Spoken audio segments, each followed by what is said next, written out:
Welcome to Headroom from the Big Apple. Yours truly has dropped in to bear witness to the largest collection of CEOs from around the world. YPO began in 1950 and to date has 30,000 global members representing 142 countries. The combined workforce of member-run companies exceeds 22 million employees with over $9 trillion in revenues. Join me inside the C-suite. This is Headroom.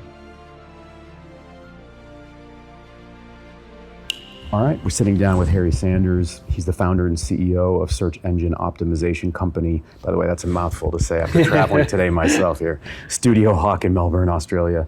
He built a business at age 17 by first picking up freelance work, and now he earns $3 million in revenues from more than 300 clients, including fitness apparel brand New Balance and Germany's Bauer Media Group. StudioHawk received the Australian Business Award for Marketing Innovation in 2019 and SEMrush's Agency of the Year Award in the same year. You've been busy. Yeah. I like to keep myself busy. Okay, so let's talk about this. So we're here at YPO Edge, right? So this massive collection of CEOs and leaders. Yeah. What draws you in? Because you are earlier on in your career, right? Do you just want to spend time with a bunch of sort of gray hairs? Like, what? Tell me about the motivation to be here for you, given where you are in your career. Sure. Honestly, that's a big part of it. Like, we're doing like 10 mil rev now, and a lot of that. I shortchanged you there. No, that's all good. You know, I like you said, I've been busy. You've been busy, and a lot of that is surrounding myself with people that have done it before. People that have got these, public businesses, people that are doing, a large amount of revenue, and learning from those people, almost like a collective. Let's talk about, I think an element of being a leader is hopefully understanding blind spots, or at least being open to sort of their entry into our lives as leaders, right? So that they're within our periphery. How do you maintain sort of a conscious awareness around those elements that maybe you haven't been able to think about just in your own development? Because I think a powerful thing about YPO Edge is, sure, you get to learn and sort of collaborate and build community here, but it's also to learn about sort of what people have done that maybe they would have pivoted from, that you could learn from, and also apply to the way in which you approach business. Absolutely. I hear so many tales, and being a young guy, you hear a lot of tales about people making mistakes, leading by ego, making emotional decisions, maybe not making the right business decision at the right time because they wanted, a fancy Lamborghini or something like that. And so learning those lessons and hearing people talk about what their outlook on things like the economy is, on things like, labor shortages and how they're overcoming that, there is an infinite amount of things you can take from that into your business and do what I guess entrepreneurs are very good at, which is stealing ideas and then repurposing them. I like the honesty. So take me back.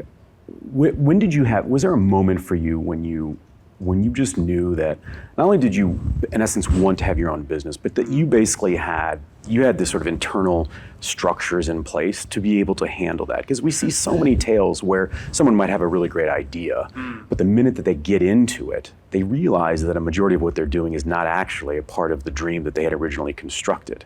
Those that seem to really make it understand that it can hold both truths and enjoy. Yeah, so I find having a business helps when you're passionate about it. Like if you ever start a business, of course we're all here to make money, but if you start a business with the whole intention is like, I want to make money, I want to be a multimillionaire, those businesses rarely succeed. And the reason is you're drawn to the wrong thing.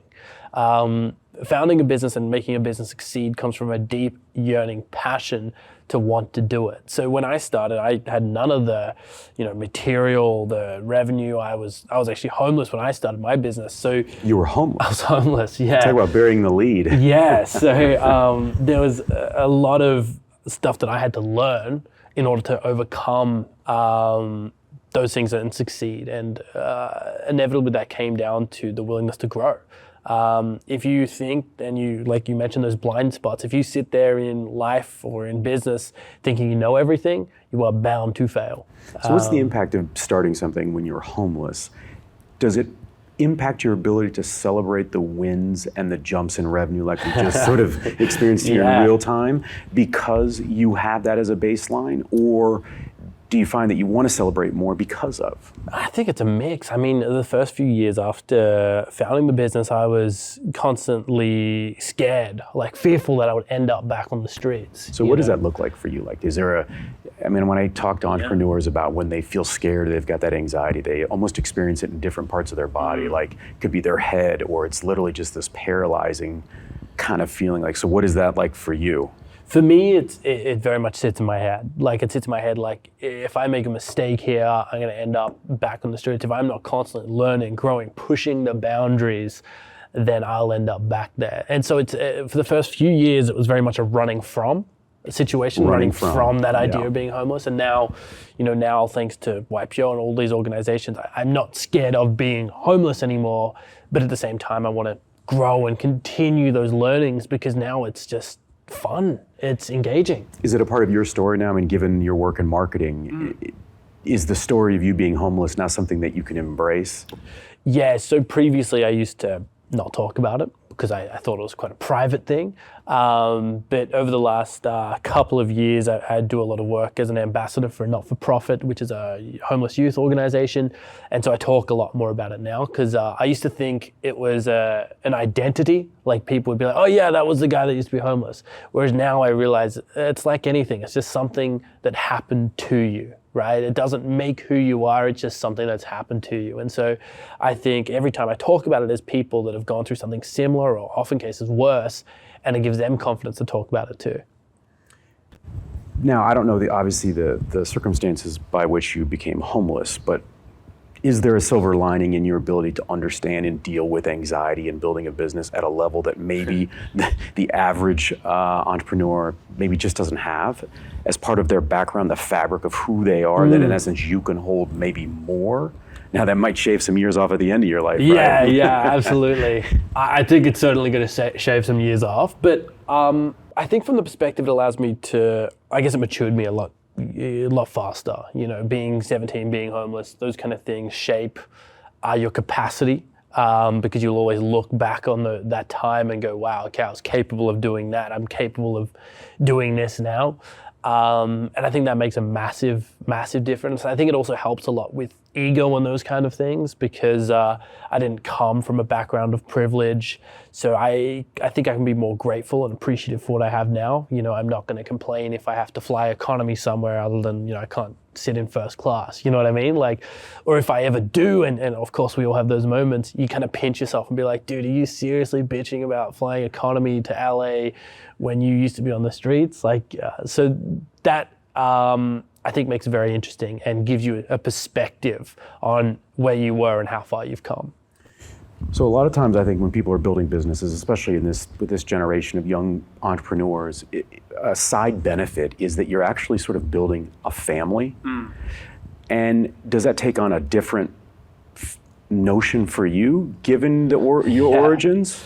Yeah, definitely. I have a forum in YPO, so a group of people that I meet up with every month, and they've become a big part of my life. They're all, senior in age and experience to me, but they're all there to help guide each other and to help guide me.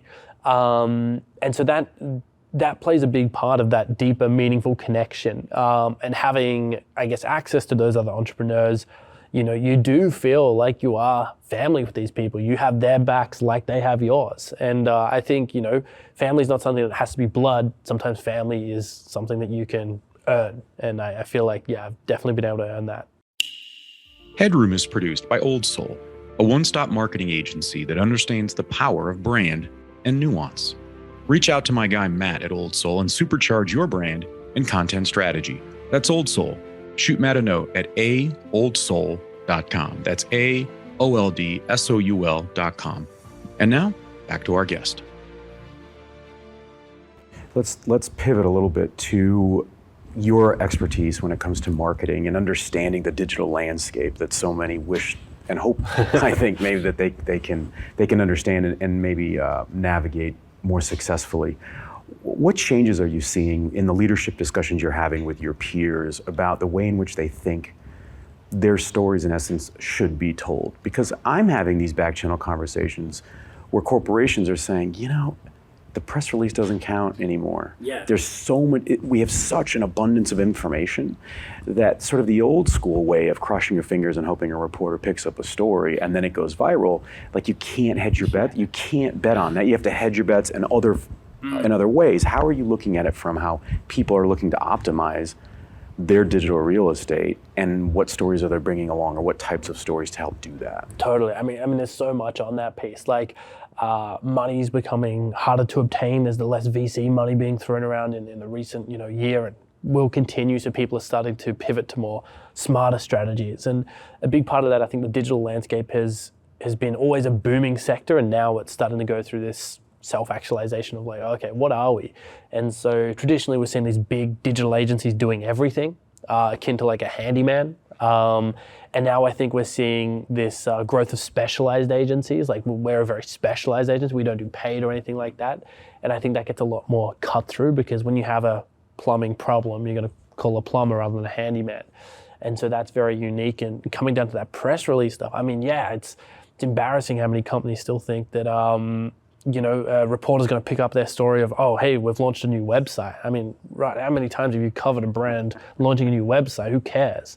So you've got to be more unique. All these organizations have access to so much data and learnings from that. I mean, how much more interested would you be in a data-led story about something than, we're launching a new website? So I think people need to pivot to that new reality of what marketing is, which is content and brand. Are we seeing, there's a big push to have, profits through purpose, right? Are we seeing that sort of being pulled into that equation, that in essence, we want our customers, we want our market, to our sector to understand that, and ESG is helping with that, right? Yeah. So there are some compliance components that no matter how old we are, if we know we have to do it, it does sometimes change behavior. Yeah. But are you seeing that those conversations are becoming a little bit more well-rounded when they're coming and they're saying, look, Harry, help us understand how we can optimize what we're doing here, because we do want people to understand that we do care, it is purposeful.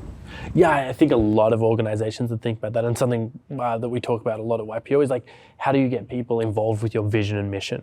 Like, it's not good enough to say, hey, come work for me now, I'll pay you a lot of money.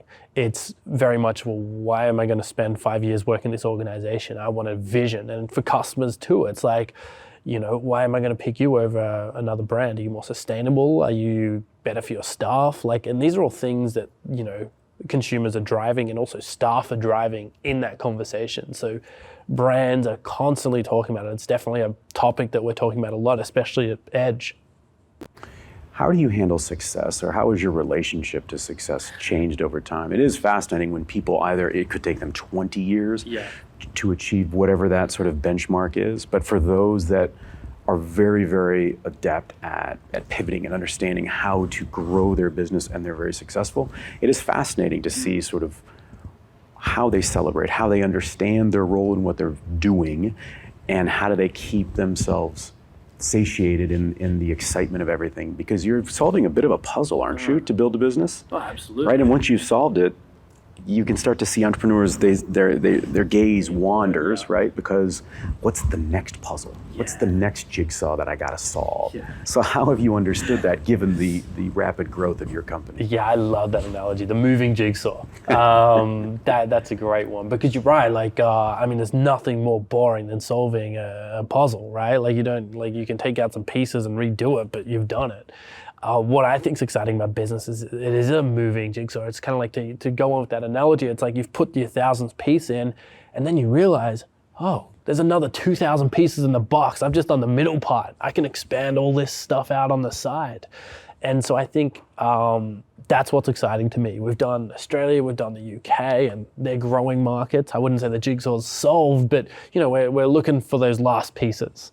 Whereas the US, we just opened the box, and my God, Rod, I just realized there's another 2,000, 3,000 pieces in here. So is that exciting? That is so exciting. That gets me up in the morning. And ultimately for me, success is like, it's evolved evolved way past money at this point. Like, I'm incredibly privileged to have more money than I would ever really need. For me, it's like, you get to this point, it's like, what do you want people to say at your funeral? Like, what do you want people to say about you at your funeral? And for me, I want people to be like, Harry gave me an opportunity. Like people gave me an opportunity, like my mentor helped mentor me into my business, got me off the streets, all those kind of things. I want to play that opportunity forward for other people. And that's a part of solving that big puzzle. Have you been described as an old soul? Definitely, yeah. Which I don't know if that's a great thing for a 25-year-old or a horrific thing. I think it's, my goodness, I think you've got such you're lapping the field in ways that I think people can learn from. And there's a humility that I think is incredibly engaging and that people can learn from, right? I mean, we now have schools around the U.S., younger and younger, that are now helping to support entrepreneurs. As middle schoolers. I mean, so I think that, a middle school kid listening to a 25-year-old, I mean, that's like, they're in awe. That's really an important message. Last question, Harry. I always think it's interesting, and maybe this is one of those final skill sets that an entrepreneur has to sort of harness, is the power to say no. Is no something that you hold close to the vest? I mean, how have you understood sort of the pattern, the rhythm of no to match what you're trying to do, but not sort of get over your skis? Yeah, so the power of no is fascinating because it evolves over time. Like when you start out, like your answer should be yes. Like yes to everything. Like yes. And then as you start seeing some success, as you start seeing, more importantly than success, what you like, that's when the no becomes important, because you start coming clear with yourself about what you want to do and what you want to be. And I described that vision to you, giving people opportunity.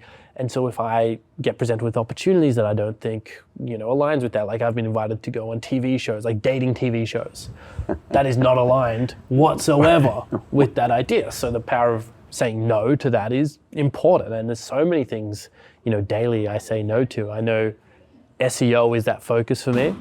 So I look at other things like paid media and I go, well, that's certainly a no. That's not what I want to do. It doesn't bring me closer to that purpose or vision. So yeah, I think no is critical as you start figuring out what it is you want to be known for.